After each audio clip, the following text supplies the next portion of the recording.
ለኗሪ ምቹ ለአገር ገጽታ ታብሮ የሚሰራ በቀን በማታ ኢትዮጵያ ተምሳሌ ቅርብ ነውና ድምፃችን ይሁን ለብልጽግና።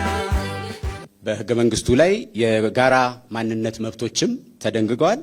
የግል መብቶችም በሚገባ ተደንግገዋል። እነሱን ተግባራዊ ለማድረግና ለማስፈጸም ግን ተቋማት ያስፈልጋሉ፣ አደረጃጀቶች ያስፈልጋሉ። ሕገ መንግስቱ ላይ ስለተቀመጡ እነዛ መብቶች ተግባራዊ ሊደረጉ አይችሉም። ስለዚህ እነዚህ ወደ ፖሊሲ መቀየር አለባቸው፣ ወደ እቅድ መቀየር አለባቸው፣ ወደ ስትራቴጂ መቀየር አለባቸው። ከዛ በኋላ ወደ ተገባ ውጤታማ አደረጃጀት መቀየር አለባቸው።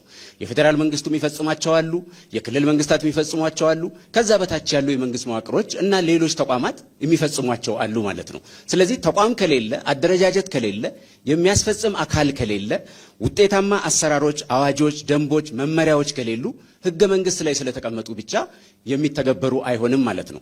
እዚህ ላይ መገንዘብ ያለብን ቋንቋ ተብሎ በተደጋጋሚ የሚነሳው ነገር ለምን ቋንቋ ላይ መንጠልጠል እንደተፈለገ አይገባኝም። ቋንቋ የህዝቦች የጋራ ማንነት ነው።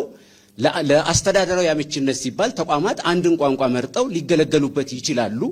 ይሄ ደግሞ በህዝብ ፍላጎት የሚመሰረት እንጂ ቋንቋን ከአደረጃጀት ጋር አደረጃጀትን ከቋንቋ ጋር ማገናኘት እጅግ በጣም ተገቢ አይደለም የሚል እምነት ነው ያለኝ። በዚህ መንገድ በኢትዮጵያ በሕገ መንግስቱ ላይ የተደነገጉ የትኞቹም መብቶች ለማስፈጸም የሚመቹ ተቋማት ተገንብተዋል የሚል እምነት አለን።